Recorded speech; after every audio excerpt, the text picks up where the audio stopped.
Hello, good morning, जोहार। मैं हसनैन और आप देख रहे हैं न्यूज झारखंड। आज तारीख 13 दिसंबर, दिन है बुधवार। समय हो चला है झारखंड की खबरों को जानने का, लेकिन उससे पहले अभी तक आपने चैनल को सब्सक्राइब नहीं किया तो चैनल को सब्सक्राइब कर दीजिए और वीडियो को एक लाइक कर दीजिए। चलिए जानते हैं झारखंड की प्रमुख बड़ी खबरों को। सीएम हेमंत सोरेन दुमका में बोले, केंद्र सरकार बकाया देती तो गैस सिलेंडर 500 में और पेंशन 2500 रुपए देता। दुमका की गादी कौरैया पंचायत में बड़ा ढाका मैदान में आयोजित आपकी योजना आपकी सरकार आपके द्वारा कार्यक्रम में मुख्यमंत्री हेमंत सोरेन ने कहा है कि केंद्र सरकार 1,36,000 करोड़ रुपए का बकाया देती तो गैस सिलेंडर 1200 का नहीं 500 में उपलब्ध कराता, पेंशन 1000 नहीं 2500 होती। कोई ऐसा घर नहीं जहां सरकार की योजना नहीं पहुंची है। पहले एक परिवार में सिर्फ 2 बच्चियों को ही सावित्रीबाई फुले किशोरी समृद्धि योजना का लाभ दिया जाता था। अब सभी बच्चियों को सावित्रीबाई फुले किशोरी समृद्धि योजना का लाभ मिलेगा। गुरुजी क्रेडिट कार्ड राज्य सरकार द्वारा दिया जा रहा है, जिससे बच्चों को पढ़ने के लिए राशि दी जाएगी। आप सभी सरकार की योजना का लाभ ले। दुमका जिले में 650 करोड़ की लागत से 800 किलोमीटर ग्रामीण सड़क की स्वीकृति दी गई है, जिससे गांव की सड़कें बेहतर होंगी। पथ निर्माण विभाग द्वारा लगभग 1000 करोड़ की लागत से 650 किलोमीटर सड़क का निर्माण की स्वीकृति दी गई है। 20 लाख हरा राशन कार्ड देने का कार्य राज्य सरकार ने किया है। आने वाले दिनों में उस राशन कार्ड में 1 किलो दाल भी मुफ्त दी जाएगी। ईडी ऑफिस के सामने से गुजर गया हेमंत सोरेन का काफिला, चिट्ठी लेकर सीएम आवास से आया डाकिया। झारखंड के सीएम हेमंत सोरेन छठे समन पर भी ईडी ऑफिस नहीं गए। हाँ, मुख्यमंत्री का काफिला दोपहर में सीएम आवास से निकलकर ईडी ऑफिस की ओर जरूर बढ़ा था, लेकिन सीएम की गाड़ी ईडी ऑफिस के सामने नहीं रुकी। जैसे ही सीएम हेमंत सोरेन अपने आवास से निकले, ईडी ऑफिस के बाहर पुलिस अलर्ट मोड पर आ गई, लेकिन सीएम का काफिला ईडी अधिकारियों के सामने से गुजर गया। ईडी ने उन्हें समन भेजकर पूछताछ के लिए 12 दिसंबर को दिन के 11 बजे रांची स्थित क्षेत्रीय कार्यालय में हाजिर होने का निर्देश दिया था, लेकिन इस बार भी सीएम ईडी ऑफिस नहीं पहुंचे। दरअसल आपकी योजना आपकी सरकार आपके द्वारा कार्यक्रम के तहत सीएम हेमंत सोरेन के दुमका जाने का कार्यक्रम पहले से ही तय था। ऐसे में संभव है कि सीएम ईडी ऑफिस होते हुए दुमका की ओर निकल गए। हालांकि मुख्यमंत्री हेमंत सोरेन की ओर से अभी तक ईडी के अधिकारियों को इस संबंध में कोई सूचना नहीं दी गई थी। मुख्यमंत्री की ईडी ऑफिस के सामने से गुजरने के बाद एक डाकिया सीएम आवास से चिट्ठी लेकर पहुंचा है। डाकिया ने बताया कि सीएम आवास से आया हूँ, लेटर लेकर आया हूँ, लेकिन अंदर क्या है ये पता नहीं। जेएसएससी सीजीएल एग्जाम ऐन वक्त पर फिर स्थगित, जाने अब तक क्या हुआ। जेएसएससी की ओर से आयोजित स्नातक स्तरीय संयुक्त प्रतियोगिता परीक्षा 2023 को अगले आदेश तक स्थगित कर दिया गया है। यह परीक्षा इसी महीने 16-17 को होने वाली थी। झारखंड कर्मचारी चयन आयोग ने 16 एवं 17 दिसंबर को होने वाली स्नातक स्तरीय संयुक्त प्रतियोगिता परीक्षा 2023 को स्थगित कर दिया है। सोमवार 11 दिसंबर को आयोग के द्वारा जारी नोटिस के अनुसार जिस एजेंसी को परीक्षा आयोजित करने की जिम्मेदारी दी गई थी, उसने असमर्थता जाहिर की है, जिस वजह से अगले आदेश के लिए यह परीक्षा स्थगित करने का निर्णय लिया गया है। यह पहला मौका नहीं है जब सामान्य स्नातक योग्यताधारी संयुक्त प्रतियोगिता परीक्षा की तिथि में बदलाव हुआ है। इससे पहले आयोग के द्वारा 14-15 अक्टूबर को परीक्षा आयोजित करने की संभावना जारी की गई थी। इसके बाद 16-17 दिसंबर निर्धारित किया गया और अब अगले आदेश तक के लिए इस परीक्षा को स्थगित कर दिया गया है। जानकारी के मुताबिक नए साल में 6-7 जनवरी को परीक्षा आयोजित करने की तैयारी आयोग के द्वारा नए सिरे से की गई है। इंटरमीडिएट पास है तो झारखंड की टेम्पलेट कंपनी में नौकरी का है अच्छा मौका, जल्द करे आवेदन। झारखंड के पूर्वी सिंहभूम जिले के जमशेदपुर की टेम्पलेट कंपनी के कर्मचारी और पूर्व कर्मचारियों के पुत्र पुत्रियों के लिए जूनियर प्रशिक्षु सिक्योरिटी पद पर बहाली निकली है। इंटरमीडिएट या +2 उत्तीर्ण इसके लिए आवेदन कर सकते हैं।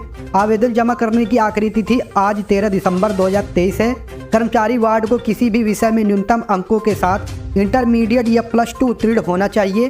कंप्यूटर में किसी मान्यता प्राप्त संस्थान से 50% अंक हो। मैट्रिक में एक विषय के रूप में अंग्रेजी उत्तीर्ण होना चाहिए, जबकि दूर दराज या शिक्षा या पार्ट टाइम वाले भाग नहीं ले सकते हैं। आवेदक की आयु 1 दिसंबर 2023 को 40 वर्ष से अधिक नहीं होनी चाहिए। आवेदन करने के लिए आप डिस्क्रिप्शन बॉक्स में दिए गए लिंक पर जाके क्लिक कर सकते हैं। झारखंड के 10,000 से अधिक वित्त रहित शिक्षक आर पार के मूड में, उपवास से लेकर सीएम आवास घेराव तक का है प्लान। झारखंड वित्त रहित शिक्षा संयुक्त संघर्ष मोर्चा ने विभिन्न लंबित मांगों को लेकर आगामी विधानसभा सत्र के दौरान चरणबद्ध आंदोलन की घोषणा की है। इस बात को लेकर राज्यसभा से आए प्रधानाचार्यों, प्राचार्यों व शिक्षक प्रतिनिधियों की बैठक में निर्णय लिया गया। बैठक की अध्यक्षता सुरेंद्र झा ने की, जबकि संचालन अनिल तिवारी ने किया। वित्त रहित संस्थानों को 4 गुना अनुदान के विभागीय प्रस्ताव पर मंत्री के अनुमोदन के बाद संलेख अविलंब विधि और वित्त के साथ कैबिनेट की सहमति के लिए भेजने तथा वित्त रहित शिक्षा कर्मियों को राजकर्मी का दर्जा देने की मांग की गई। वित्त रहित शिक्षण संस्थानों को घाटा अनुदान देने तथा वित्तीय वर्ष 2020-21 का रुका हुआ अनुदान देने की मांग भी की गई। बैठक में लिए गए आंदोलनात्मक निर्णय के अनुसार 15 दिसंबर को 10,000 वित्त रहित शिक्षक कर्मी उपवास पर रहेंगे। 18 दिसंबर को शिक्षक व कर्मी अपने अपने विद्यालयों व इंटर कॉलेजों में वित्त रहित का पुतला दहन करेंगे। मोर्चा की ओर से मुख्यमंत्री को ज्ञापन दिया जाएगा। 19 दिसंबर को विधानसभा के समक्ष एक दिवसीय धरना दिया जाएगा। 20 दिसंबर को राज्यसभा के शिक्षक अपने विधायकों के आवास का घेराव करेंगे।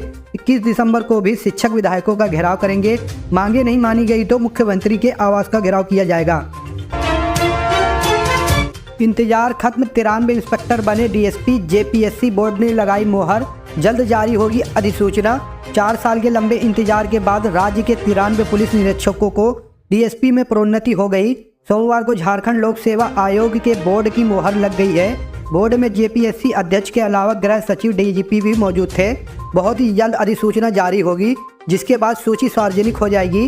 राज्य के 93 पुलिस निरीक्षकों की डीएसपी में प्रोन्नति होने पर झारखंड पुलिस एसोसिएशन ने खुशी जताई है और राज्य सरकार, गृह सचिव व डीजीपी का आभार जताया है। नक्सलियों ने की गुदड़ी के पूर्व उप प्रमुख की हत्या, घटनास्थल पर छोड़ा पर्चा। जिला गुदड़ी प्रखंड के पूर्व उप प्रमुख कमलपूर्ति की हत्या की जिम्मेदारी भाकपा माओवादी ने ली है। भाकपा माओवादियों ने पुलिस मुखबरी के आरोप में कमलपूर्ति की हत्या की है। हत्या के बाद माओवादियों ने रायगढ़ गांव से कुछ दूर मुख्य सड़क पर हस्तलिखित पर्चे छोड़े हैं, जिसमें पुलिस का एसपीओ बताकर सजा देने की बातें लिखी गई हैं। हालांकि अभी तक पुलिस की टीम घटनास्थल तक नहीं पहुंची है। नक्सल प्रभावित क्षेत्र होने के कारण पुलिस को घटनास्थल पर पहुंचने में वक्त लग सकता है, जिसके बाद ही पूरे मामले का खुलासा किया जाएगा। झारखंड में नहीं मिली सरकारी नौकरी तो फर्जी प्रमाण पत्र की चली चाल, जेल में अब कटेगी रात। अपने प्रदेश में सरकारी नौकरी नहीं मिली तो यूपी, बिहार, झारखंड सहित अन्य राज्यों के बेरोजगार युवक ने ऐसी चाल चली कि पुलिस भी दंग रह गई। जांच के बाद नौकरी तो हाथ से जाएगी ही और साथ में अब जेल में रात कटेगी।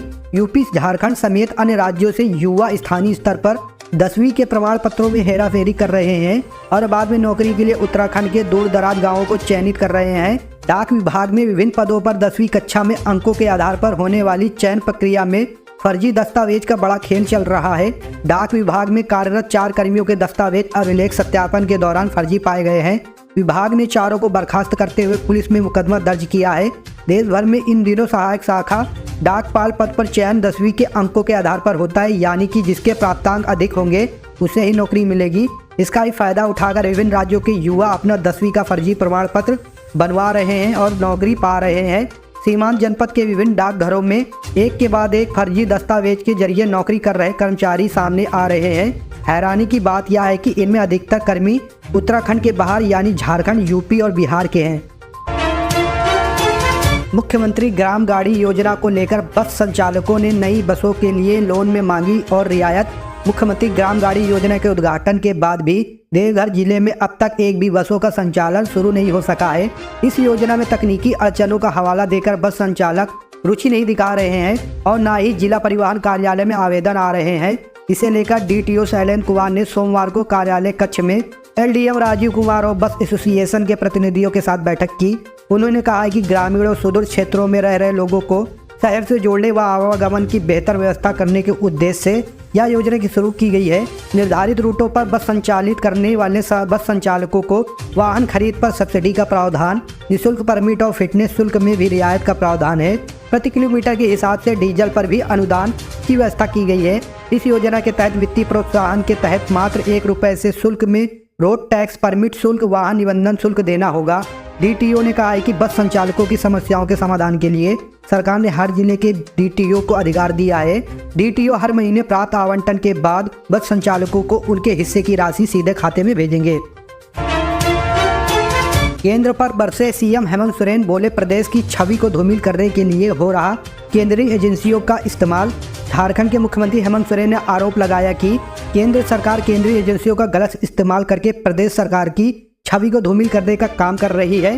केंद्र सरकार पर निशाना साधते हुए सोरेन ने कहा है कि केंद्रीय एजेंसियों का सरकार बेजा इस्तेमाल कर रही है। मुख्यमंत्री ने कहा कि केंद्रीय एजेंसियों को स्वतंत्र रूप से काम करने का अधिकार होना चाहिए, लेकिन केंद्र सरकार इसका इस्तेमाल अपने हितों के लिए कर रही है। जो कि पूरी तरह से गलत है।